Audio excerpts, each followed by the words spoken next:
Hai, selamat datang di channel Dosen Pembimbing. Oke, saya lanjutkan lagi ya.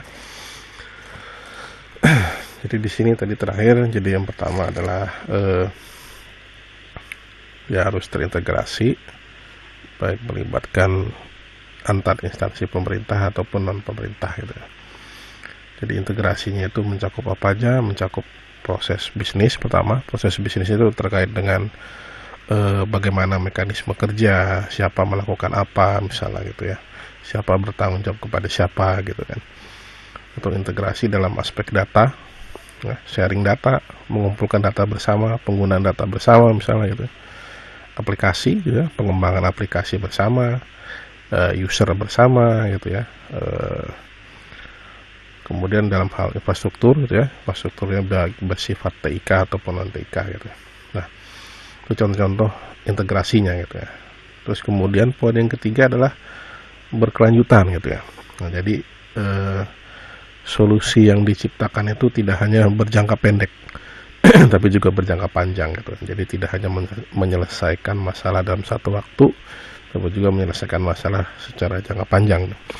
Nah, kalau yang sekarang ini kita lagi sekedar perlu antisipasi misalnya masalah terkait banjir ya. Kalau perkotaan itu biasanya masalah banjir itu jadi masalah yang urgent juga, karena luas wilayahnya semakin padat, tutupan atau coverage pemukiman semakin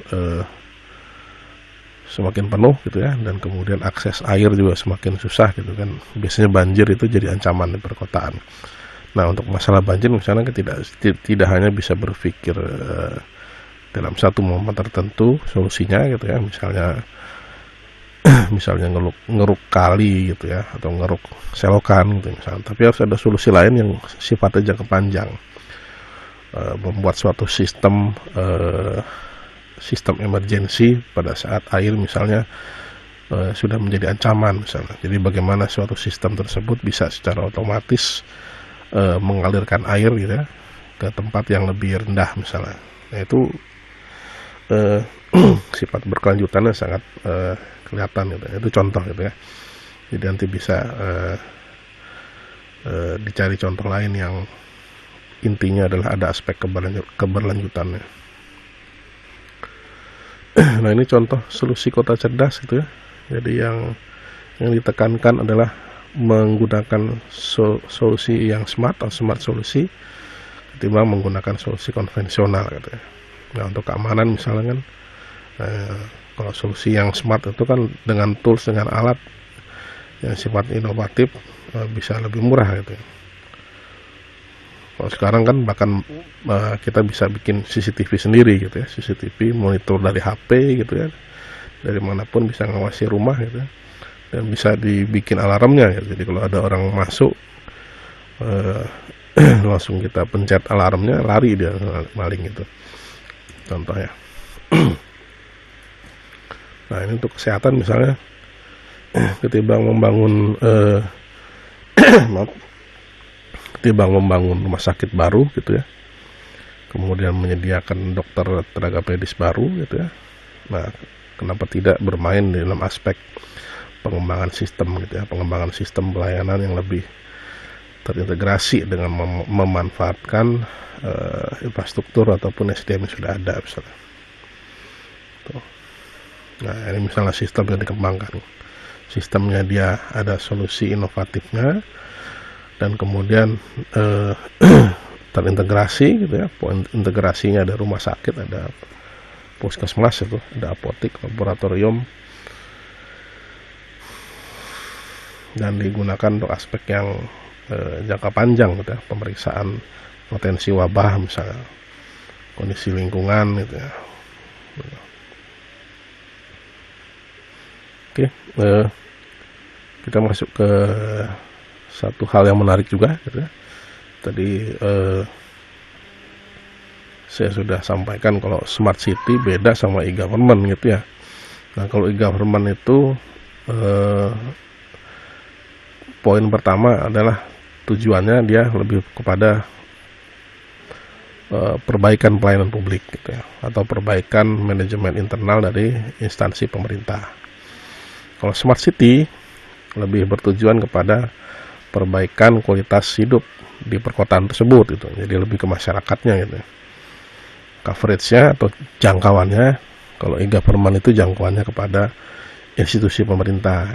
Nah, kalau smart city tidak hanya institusi pemerintah, tapi juga seluruh unsur yang ada di kota atau di daerah tersebut gitu ya.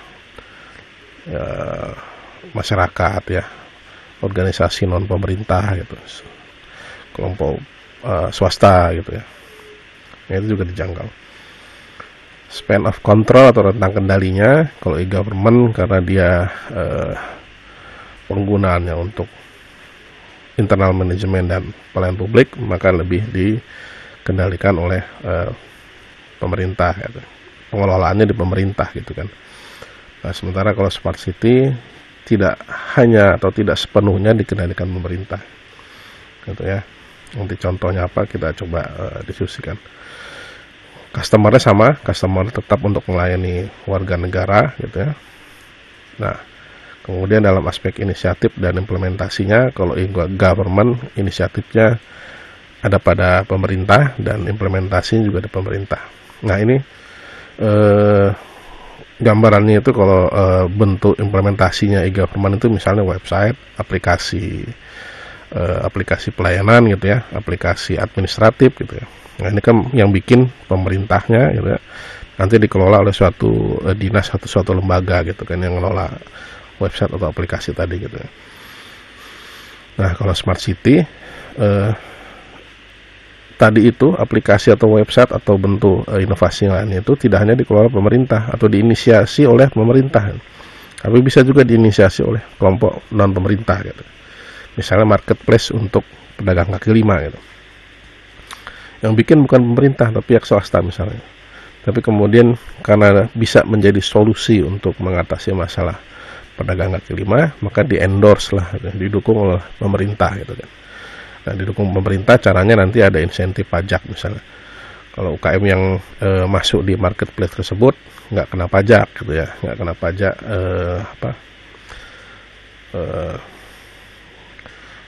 PPN atau PPh itu ya, saya lupa ya. Nah, itu cara pemerintah ikut serta dalam implementasi solusi inovatif tadi misalnya. Nah, itu ya. Jadi gambarannya dia bisa melibatkan pemerintah, kemudian juga bisa melibatkan pihak non pemerintah gitu ya. Ini gambarannya smart city itu melibatkan pemerintah dan non pemerintah, sementara e-government adalah terkait dengan internal pemerintah gitu ya, menghubungkan antar dinas, menghubungkan antar dinas dengan masyarakat misalnya gitu ya. Tapi kendalinya ada pada dinas informasi dan komunikasi gitu bisa.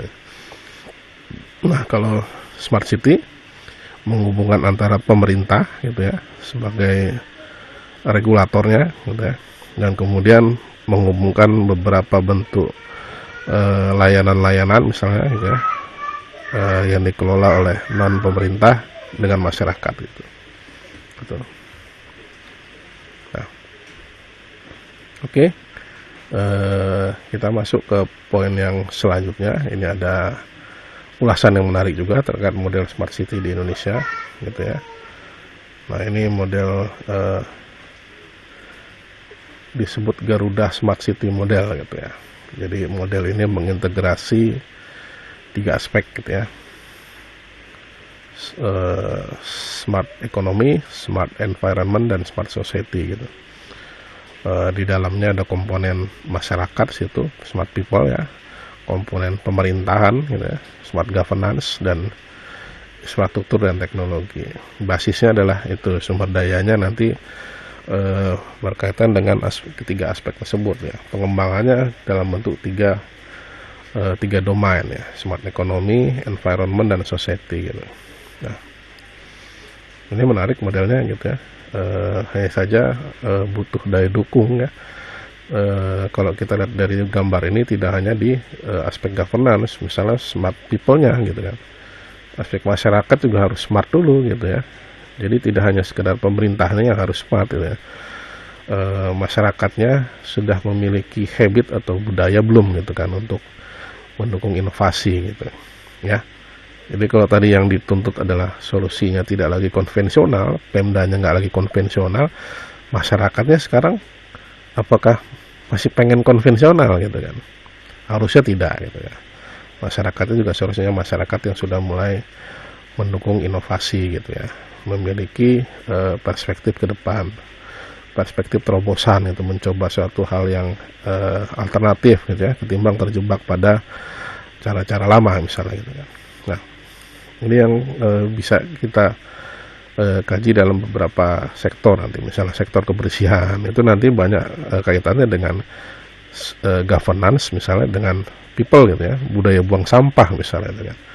Nah, masyarakatnya sudah mendukung belum gitu kan untuk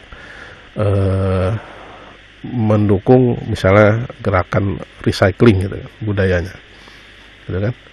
Nah, kalau masyarakatnya sudah supporting itu dan sudah bisa bergerak sendiri budaya recycling itu ya, nyambung itu dengan smart governance gitu kan, dan ditambah nanti infrastruktur dan teknologinya disiapkan, maka kemudian bisa optimal gitu. Tapi kalau masyarakatnya kemudian belum punya budaya mendukung inovasi tersebut, masih pengen buang sampah ke kali aja misalnya gitu kan, ya susah juga ya gitu ya. Ini poin yang harus kita cermati ya. Oke. Nah, di sini membaginya jadi beberapa klaster gitu ya. Jadi ekonomi itu nanti jangkauannya di industri, di bisnis kecil, di kreatif startup gitu ya, di turisme gitu, smart maritim gitu ya, bahkan transportasi dan perbankan gitu ya. Ini pengembangannya sudah sangat hierarkis gitu ya. Nah,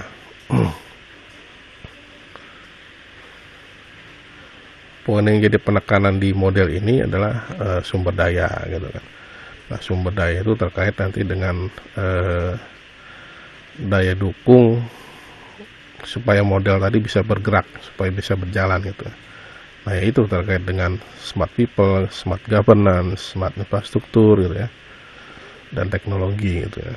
Nah, 3 aspek ini yang harus diprakondisikan untuk bisa menggerakkan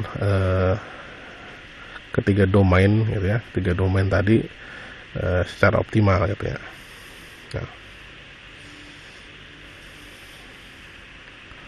Nah, ini ketika modelnya diintegrasikan dengan ICT gitu ya, jadi secara arsitektur dia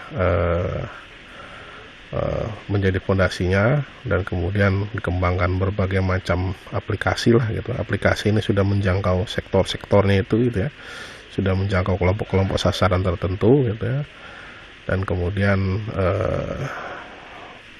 bergerak dengan basis data yang cukup gitu ya, mengintegrasikan data-data yang sudah ada di Pemda atau di swasta gitu ya, dengan data yang masih potensial di masyarakat misalnya.